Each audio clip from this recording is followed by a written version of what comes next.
So, hello and welcome. And this week on Flow Conversations, we're going to be talking all about uncertainty.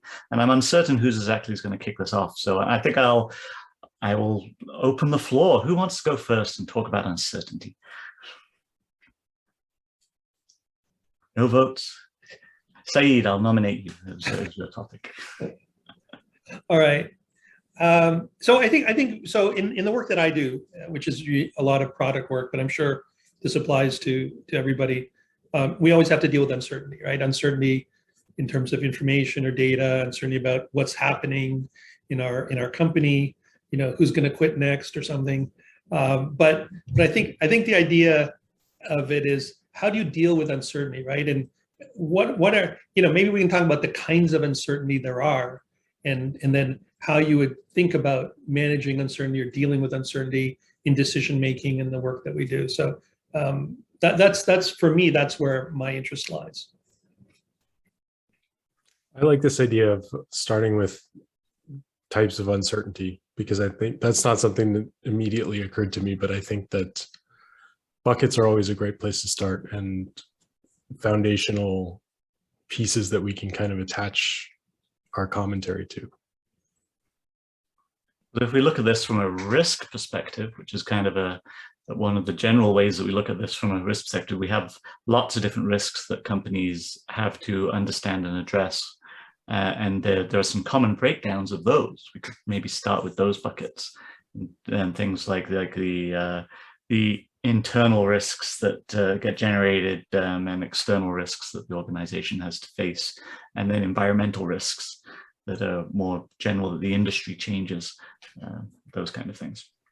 And there's also living in complex adaptive systems means there's always uncertainty.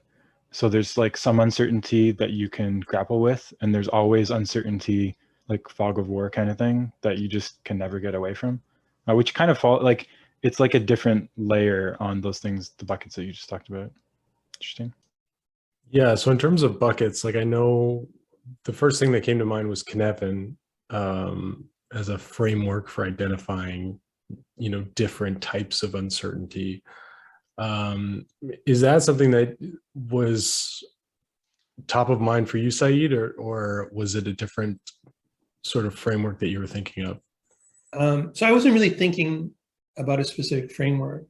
I was really thinking more about just, so, anything that is an unknown can pose, can become an uncertainty. So, you'll have uncertainties in your the work that you do, right? So I don't know what my customers really want. There's uncertainties in your team or your organization, right? There's uncertainties in the company. What are we going to do next? Or what's going to happen based on some market changes? So I was thinking more along those lines. And then obviously uncertainties in terms of time frame, like there's short-term versus long-term, and how do you deal with that? So those are the ways I was thinking about it. But if it falls into a framework, that's great. This is more of is that a Rumsfeld thing? I forget who was the known knowns and the unknown. Oh, don't go there. Don't go there. Unknown unknowns. It's not his worst work, but yeah, there's definitely a few different ways we can think about these things. One question I have for the group is, how useful is it when we're talking about work and we're talking about organizations? Unknown unknowns, worrying about the things that we don't know anything about. Is that something that should be present in our thinking, planning for the future? Should we be watching out for black swans actively, or relying on sort of like external signals to tell us, basically like trusted advisors, people that we follow in the industry, to give us those signals indirectly as proxies? And paired with that, the whole Abilene paradox. Am I just inventing these negative fantasies in my head? Oh, wow. Yeah. We've got to do another one on the Abilene paradox. I'll put, stay tuned, everybody, for Abilene paradox. That was fun. That was this week. So I'll just say this on this unknown unknowns thing is, yeah, in some level, you need to get signals from other people. I don't know what companies can do or people can do to know about what they don't know. But what I tell my kids is worry about things that you can control and you have influence on, and don't worry about things that you can't, because if you can't influence it, what's the effort you're going to spend? You'll have to deal with it maybe, but focus your energies on things that you can change. And I'll just say that, like the pandemic, none of us had control. Some people had some warning, but a lot of companies, once it hit or once it was evident that it was coming, that's when they decided, okay, let's make some plans, because at that point it was a known and it was something that they knew would impact them, and they could figure out how to adjust. So I look at it that way. I think the unknown unknowns, yeah, it's great for Rumsfeld to talk about it when he did, but I think you have to be really, if you're not really good at all the other knowns or other unknowns, that's probably the last one you want to kind of deal with. Yeah, you do want to focus on managing the risks that you're aware of and the things that you can address. So understanding, because those things you can then start to measure, like I know what the impact is, I know I can estimate what the probability is, and I can use that to determine where should I be focusing, which of these is the most critical thing for me to be looking at. And then understanding, because that's the other side of it too, those risks can be negative or positive too. Like there can be things which you don't know about, which are opportunities that you want to be able to take advantage of. So you want to be able to exploit those ones. You want to be able to say, okay, that's really, really good. I want to be able to jump on that. It might not necessarily be a negative thing that comes up. So you want to be able to understand and respond appropriately. I think that's a great point. Go ahead, Patrice. Yeah, so probably the term we use, don't worry about the unknown or things like that. It's important to accept that we will have a unknown, and it's a cultural perspective to deal with this unknown. In the agile methodology, we know that we will have an unknown. And in our current life, as Said said, we know that we have lots of unknown with this pandemic, and so the cultural aspect, I think, is the more important one.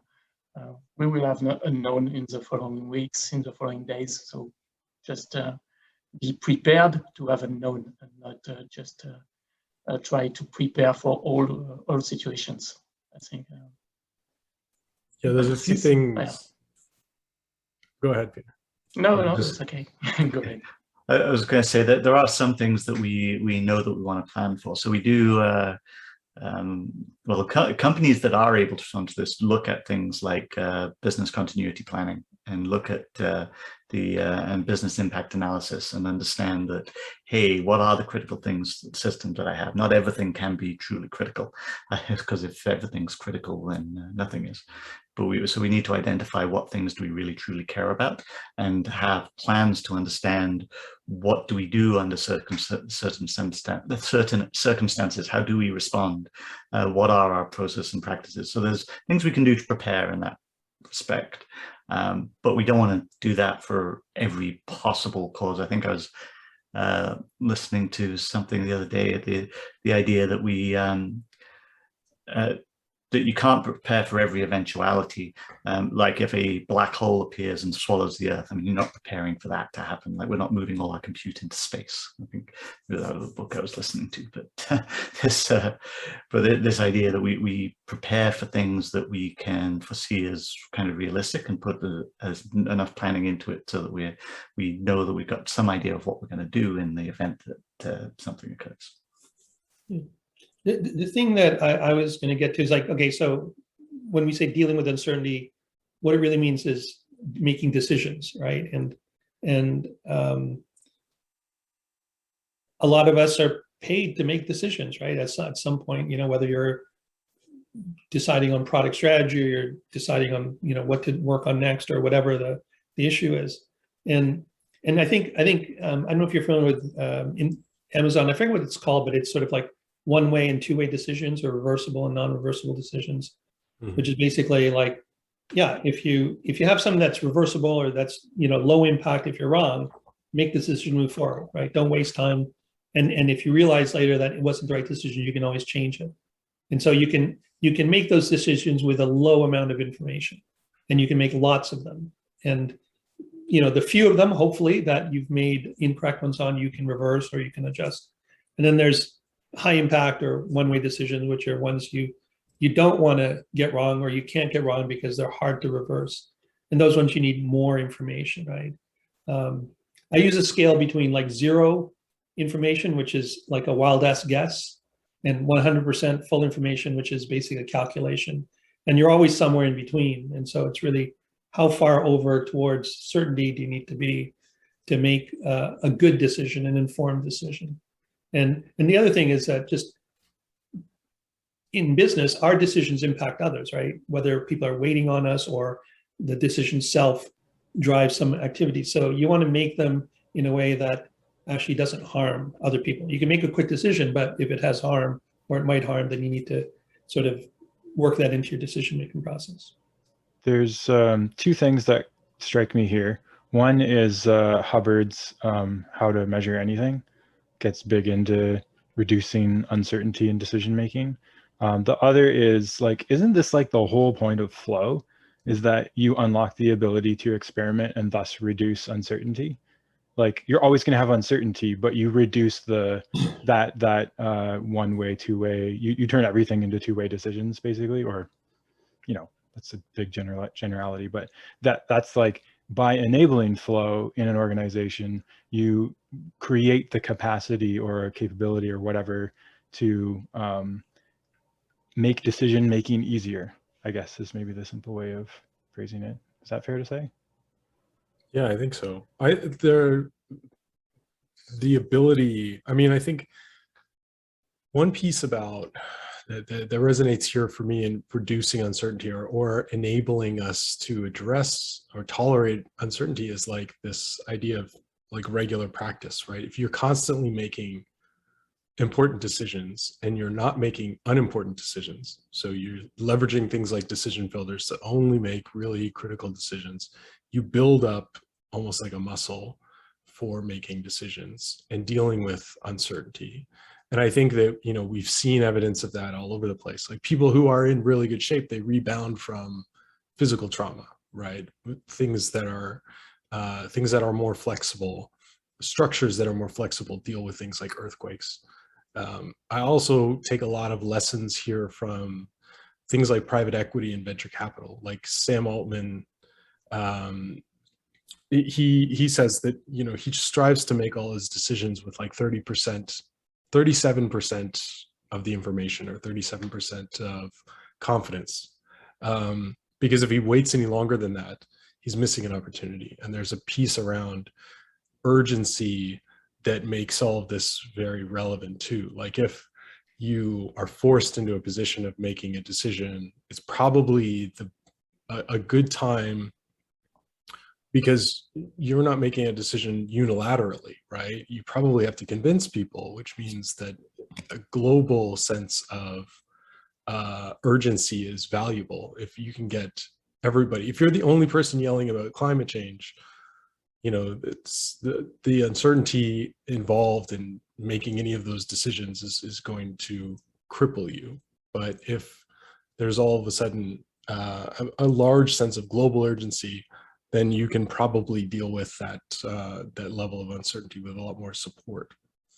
One other thing I wanted to mention was the idea of red teams, like reducing uncertainty by exploring possible negative outcomes or counterfactuals, right? So what could happen? So periodically sort of like testing resiliency by poking and questioning what we assume to be true.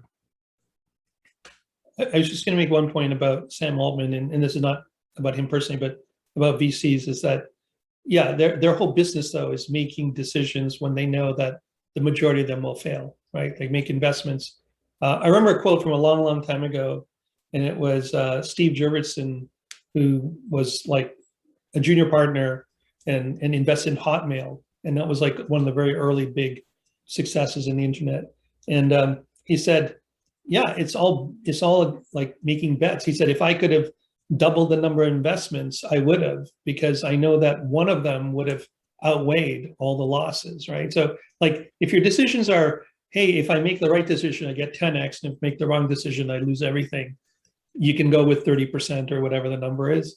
I think if you have that track record and as a business leader, you're probably not going to last that long.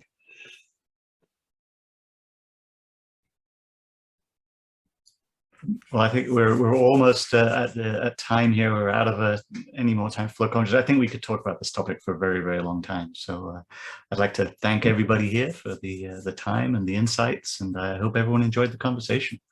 And so until next time.